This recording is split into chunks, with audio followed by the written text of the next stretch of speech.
Greetings, I am Gresham and welcome back to another chapter of At the Mountains of Madness. Now, in the previous chapter, Darkus apparently succumbed to a bit of exhaustion. As a result, he is now resting at the moment. And thankfully, now he is feeling much better, though he is now feeling a little bit of stress from work as well, hence another reason why he is resting. In the meantime, I will have this go by at a decently, slightly quicker pace than before, as Darkus will need to get ready for work shortly. Now, this is chapter 10 of the story we have been reading, At the Mountains of Madness by H.P. Lovecraft.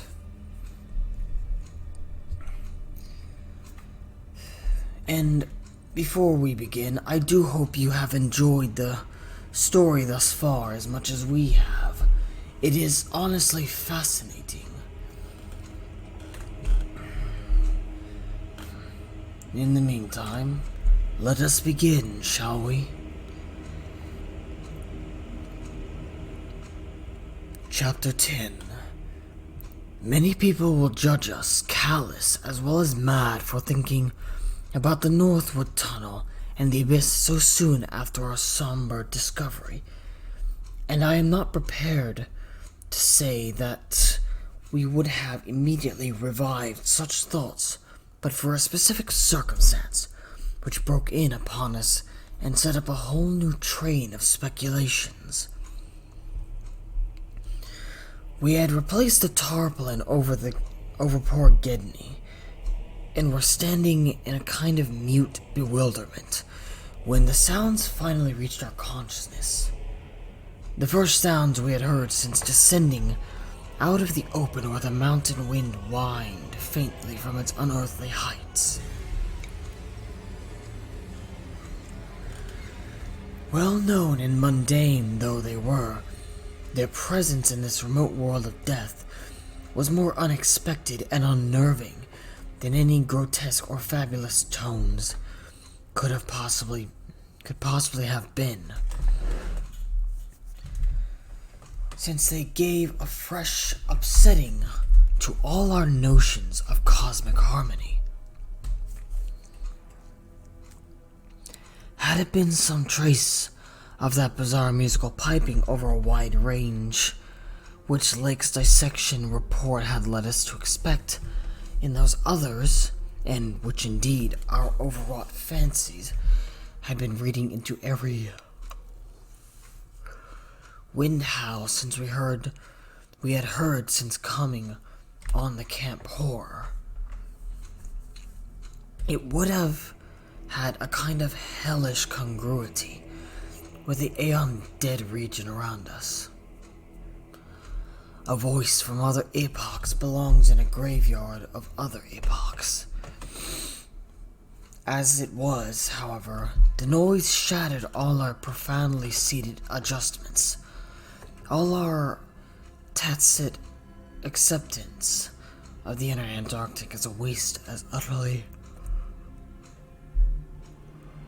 and irrevocably void of every vestige of normal life as the sterile disk of the moon. What we heard was not the fabulous note of any buried blasphemy of Elder Earth, from whose supernal toughness had an aged despondence, who had an aged denied polar sun. Supernatural toughness and age-denied polar sun had evoked a monstrous response. Instead, it was a thing so mockingly normal and so unerringly familiarized by our sea days off Victorialand and our camp days at McMurdo Sound that we shuddered to think of it here, where such things ought not to be. To be brief, it was simply the raucous squawking of a penguin. The muffled sound floated from subglacial recesses nearly opposite the quarter whence we had come.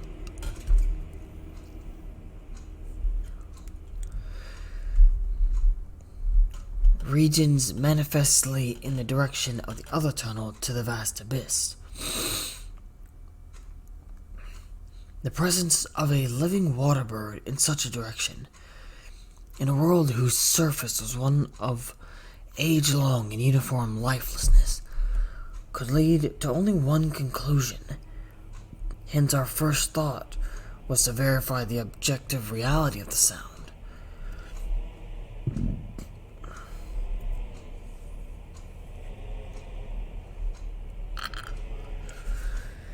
It was indeed repeated, and seemed at times to come from more than one throat. Seeking its source, we entered an archway from which much debris had been cleared. Darkus, what are you doing here? I thought I was imagining that first sniffle. I'm just here to listen. Shouldn't you be resting to get ready for work right now? I think I'm good. Oh, good lord. I swear it's every time you read I just get drowsy. And I have no idea why. This story is honestly really fascinating. I'm not sure. Perhaps it is the monotony of just sitting here and reading. Possibly, but it's not like we can jump up and do jumping jacks or something. True. Anyways, where was I?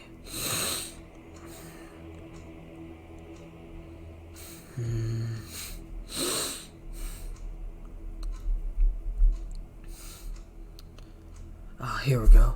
Seeking its source, we entered an archway from which much debris had been cleared, resuming our trailblazing, with an added paper supply taken with curious repugnance from one of the tarpaulin bundles on the sleds when we left daylight behind.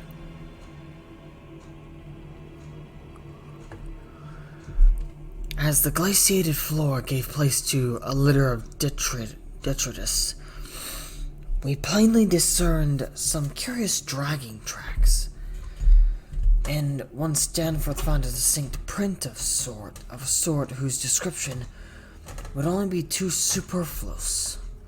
Superfluous? I think it's superfluous. Possibly. The curse indicated by the penguin cries was precisely what our map and compass prescribed as an approach to the more northerly tunnel mouth, and we were glad to find that a bridge thoroughfare on the ground and basement levels seemed open.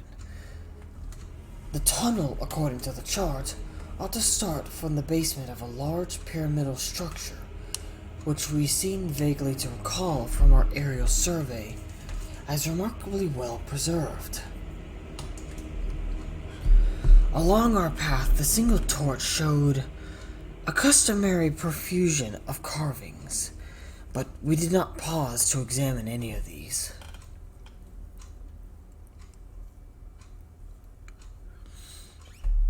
Suddenly, a bulky white shape loomed up ahead of us, and we flashed on the second torch. It is odd how wholly this new quest had turned our minds from earlier fears of what might lurk near. Those other ones, having left their supplies in the great circular place, must have planned to return after their scouting trip toward or into the abyss. Yet, we now had discarded all caution concerning them as completely as if they had never existed. This white, waddling thing was fully 6 feet high, yet we seemed to realize at once that it was not one of those others.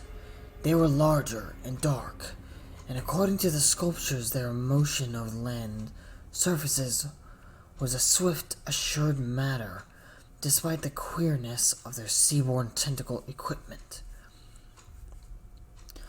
But to say that the white thing did not profoundly frighten us would be vain.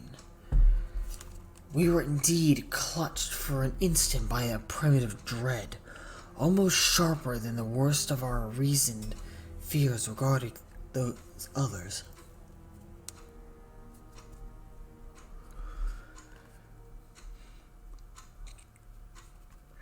Then came a flash of anticlimax as the white shape sidled into a lateral archway to our left to join two others of its kind, which had summoned it in raucous tones.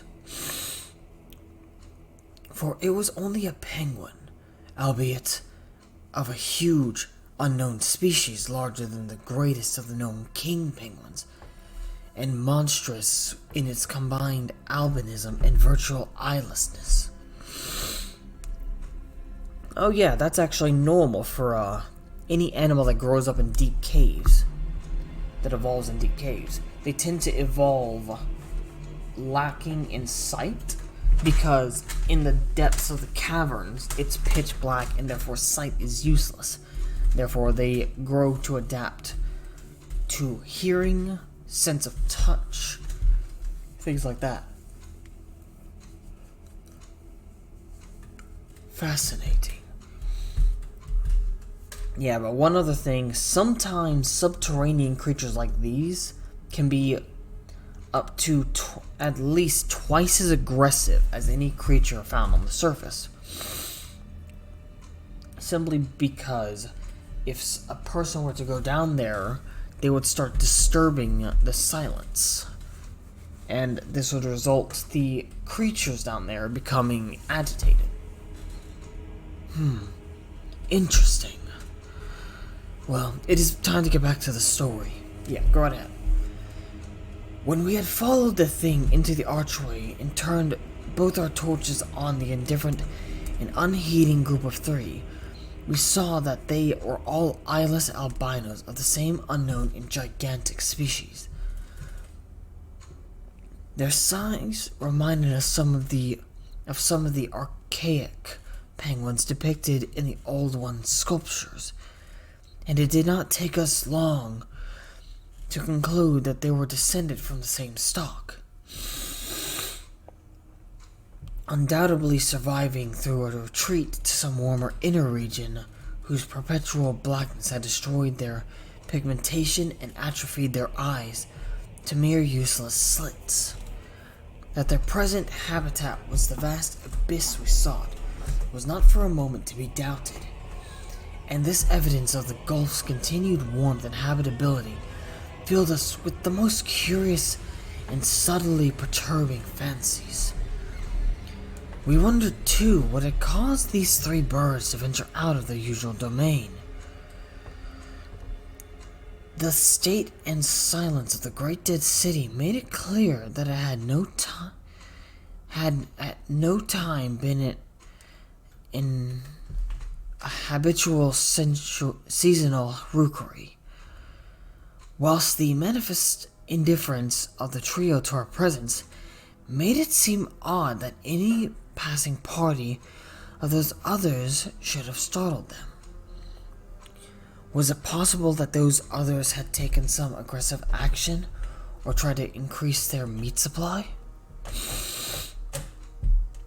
We doubted whether that pungent odor which the dogs had hated could cause an equal antipathy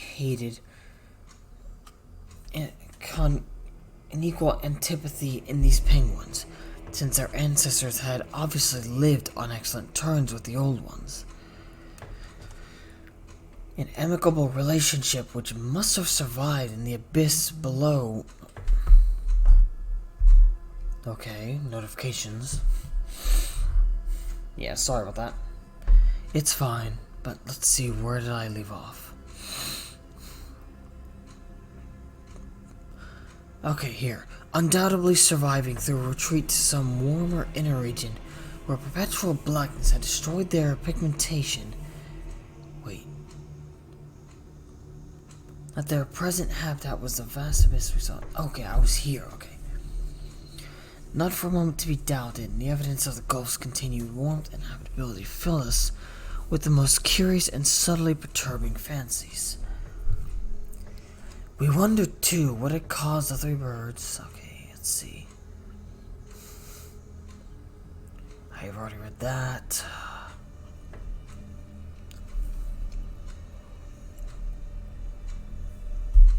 Here we go. An amicable relationship which must have survived in the abyss below as long as any of the old ones remained. Regretting, in a flare-up of the old spirit of pure science, that we could not photograph these anomalous creatures, we shortly left them to their squawking and pushed on toward the abyss whose openness was now so positively provided to us, and whose exact direction occasional penguin tracks made clear.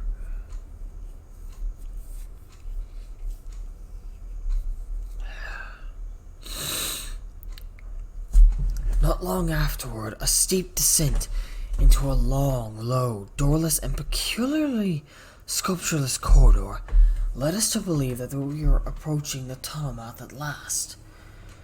We had passed 2 more penguins and heard others immediately ahead.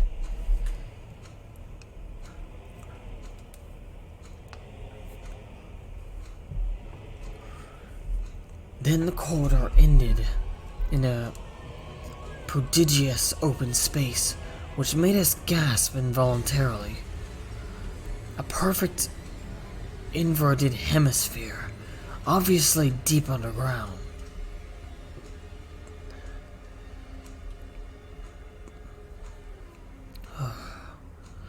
Fully 100 feet in diameter and 50 feet high, with low archways opening around all parts of the circumference but one, and that arch structure which broke the symmetry of the vault to a height of nearly 15 feet. It was the entrance to the great abyss.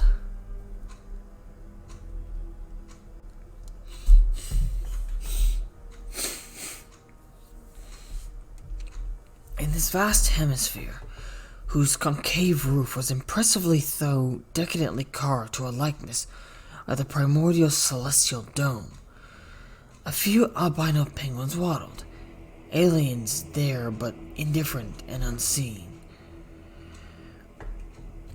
The black tunnel yawned indefinitely off at a steep descending grade, its aperture adorned with grotesquely chiseled jammed in lintel.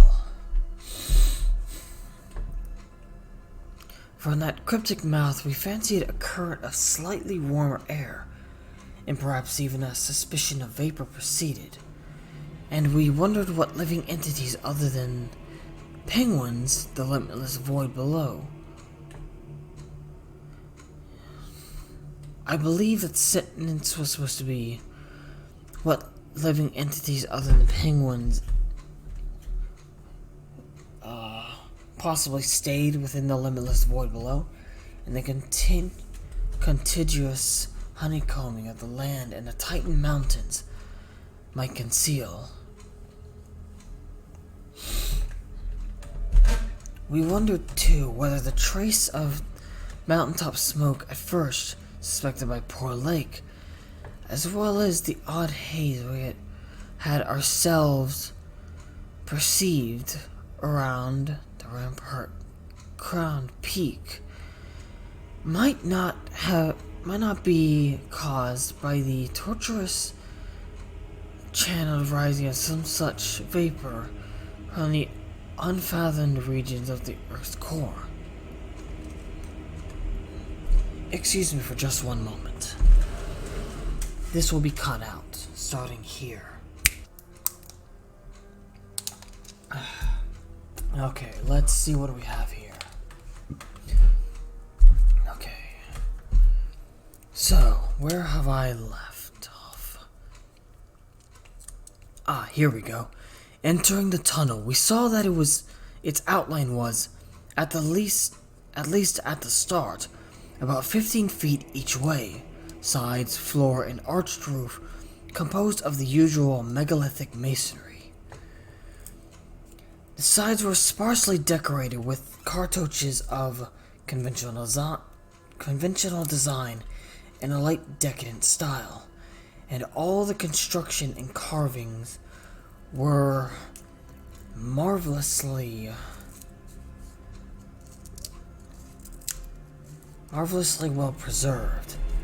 The floor was quite clear, except for a slight detritus bearing outgoing penguin tracks and the inward tracks of those others. The farther one advanced, the warmer it became, so that we were soon unbuttoning our heavy garments. We wondered whether there were any actual igneous manifestations below, and whether the waters of that sunless sea were hot. After a short distance, the masonry gave place to solid rock, though the tunnel kept the same proportions and presented the same aspect of carved regularity. Occasionally, its varying grade became so steep that grooves were cut into the floor. Several times we noted the mouths of small lateral galleries not recorded in our diagrams.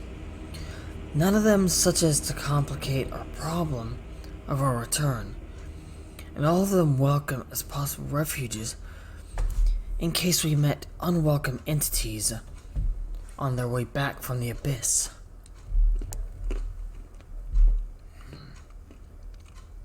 The nameless scent of such things was very distinct. Doubtless, it was suicidally foolish to venture into that tunnel under the known conditions, but the lure of the unplumbed is stronger in certain persons than most suspect. Indeed, it was just such a lure which had brought us to this unearthly polar waste in the first place. We saw several penguins as we passed along, and speculated on the distance we would have to traverse. The carvings had led us to a steep downhill walk of about a mile to the abyss, but our previous wanderings had shown us that matters of scale were not wholly to be depended on. About a quarter of a mile, that nameless scent became greatly accentuated, and we kept very careful track of the various lateral openings we passed.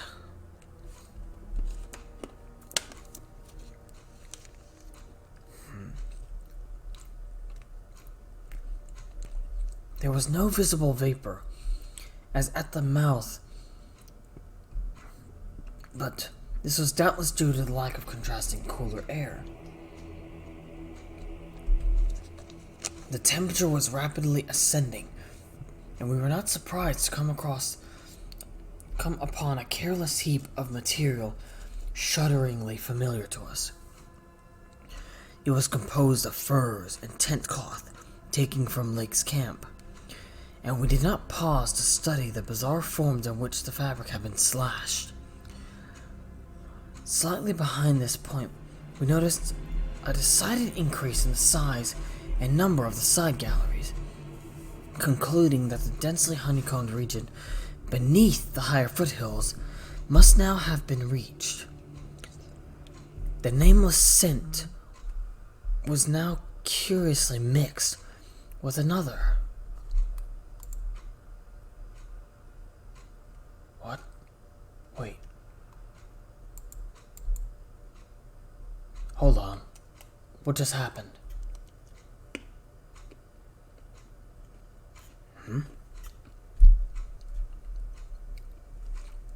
Excuse us while we cut for just a moment. Okay, that was unusual. For some reason, the music faded. for a moment and just stopped playing. Yeah, that was weird. Wonder how that happened. Who knows? Maybe it's the elder things coming to influence us.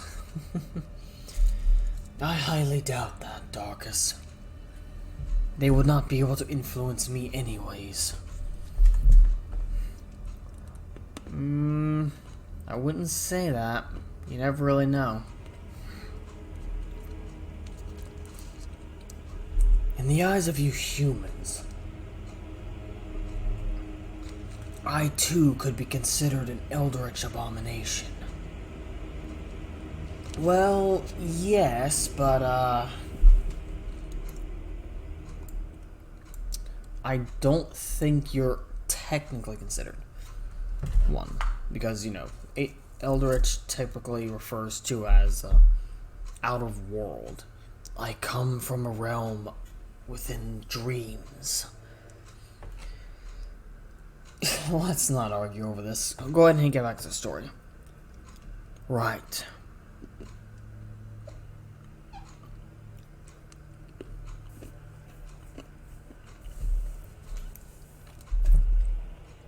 Now, where was I? Slightly beyond this point, we noticed a decided increase in the size and number of the side galleries, and concluded that the densely honeycombed region beneath the higher foothills must now have been reached. The nameless scent was now curiously mixed with another, and scarcely less offensive odor, of what nature we could not guess, though we thought of decaying organisms and perhaps unknown subterranean fungi. Then came a startling expansion of the tunnel, for which the carvings had not prepared us. A broadening and rising into a lofty, natural-looking, elliptical cavern with a level floor, some 75 feet long and 50 foot broad, and with many immense side passages leading away into cryptic darkness.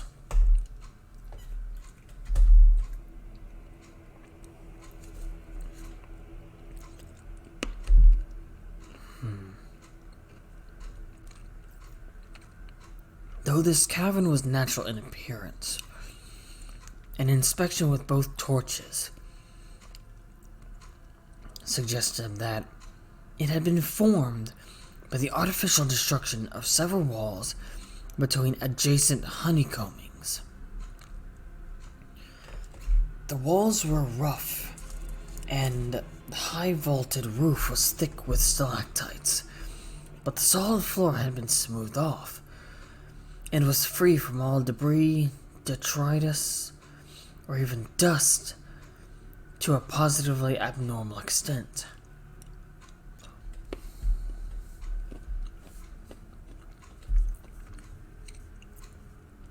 Except for the avenue through which we had come. This is true of the floors of all the great galleries opening off from it, and the singularity of the condition was such as to set us vainly puzzling. The curious new odor which had supplemented the nameless scent was excessively pungent here. So much so that it showed all traces of the other. Something about this whole place and its polished, almost glistening floor struck us as more vaguely baffling and horrible than any of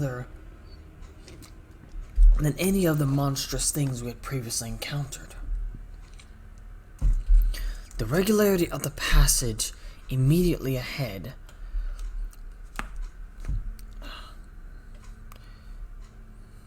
as well as the larger proportion of penguin droppings there, prevented all confusion as to the right course amidst the plethora of equally great cave mouths. Nevertheless, we resolved to resume our paper trail blazing if any further complexity should develop. For dust tracks, of course, could no longer be expected. Upon resuming our direct progress, we cast a beam of torchlight over the tunnel walls.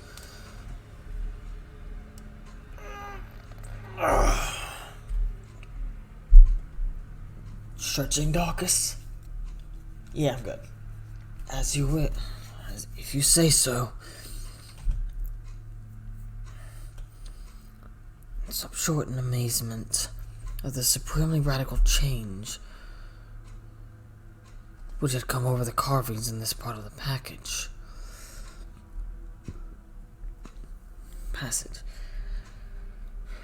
We realized, of course, the great decadence of the old one's sculpture at the time of the tunneling, and had indeed noticed the inferior workmanship of the arabesque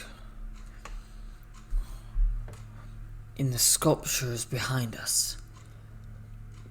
Now, in this deeper section beyond the cavern, there was a sudden difference wholly transcending explanation. A difference in basic nature, as well as in mere quality, and involving so profound and calamitous a degradation of skill that nothing in the hitherto observed rate of decline could have led one to expect it.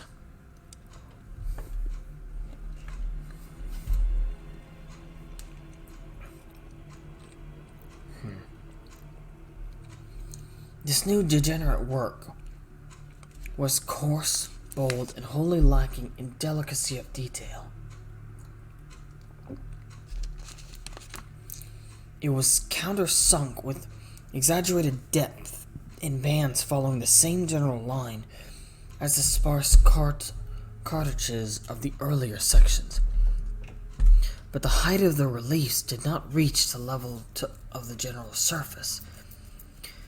Danforth had the idea that it was a second carving, a sort of palimpsest, formed after the obliteration of a previous design. In nature, it was wholly decorative and conventional, and consisted of crude spirals and angles roughly following the quintile mathematical tradition of the old ones, yet seemed more like a parody than a perpetration of that tradition.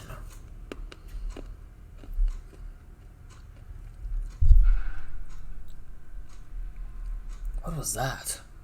I honestly have no idea. It sounded like a saw or something.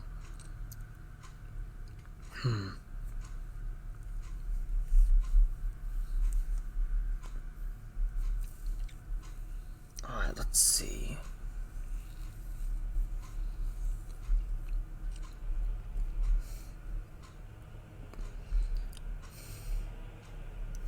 Here we go.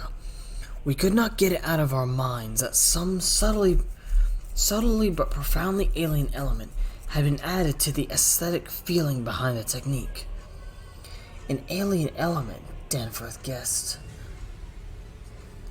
that was responsible for the manifestly laborious substitution. It was like yet disturbingly unlike what we have come to recognize at the old one's art.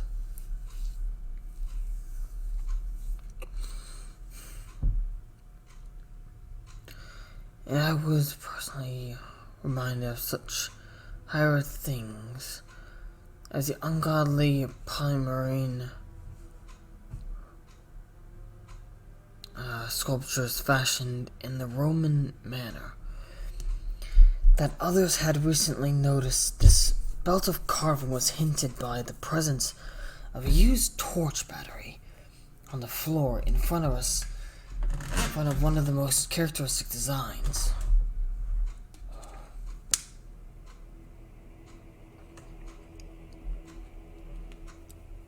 Since we could not afford to spend any considerable time in study, We resumed our advance after a cursory look, though frequently casting beams over the walls to see if any further decorative changes developed.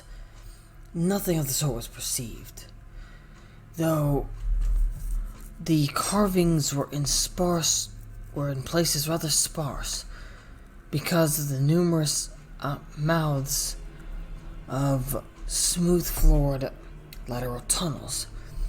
We saw and heard fewer penguins, but thought we caught a vague suspicion of an infinitely distant chorus of them somewhere deep within the earth.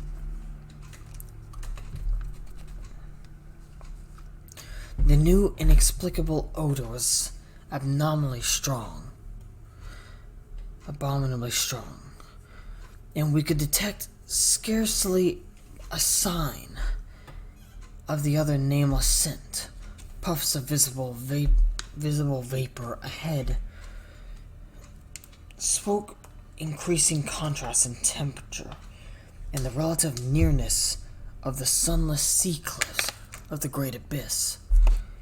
Then, quite unexpectedly, we saw certain obstructions on the polished floor ahead, obstructions which were quite definitely not penguins, and turned on our second torch after making sure the objects were quite stationary.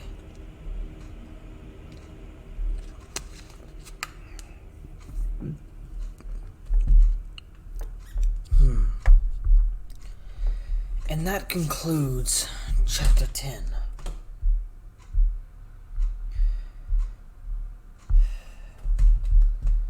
I do hope you've enjoyed. Darkus is currently asleep now. Right, so I do believe I'll just get on with the outro, that way he can rest up some.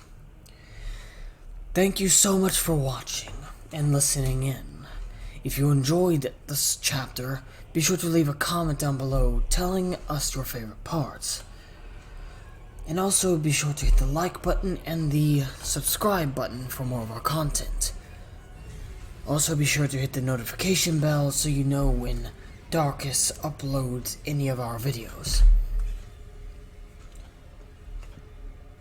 Also, next week, as the final week of October, Darkus and myself will be doing something different for our gameplays. Seeing as, if I recall correctly, Halloween, All Hallows Eve, or as you humans refer to it as Halloween, is on the day I typically release an episode of Slime Rancher. I believe this would be a good opportunity. For what, you may ask? Well, I will play one game that is considered horror related. You already saw yesterday that I had played 2 maps for Minecraft instead of just the normal Minecraft.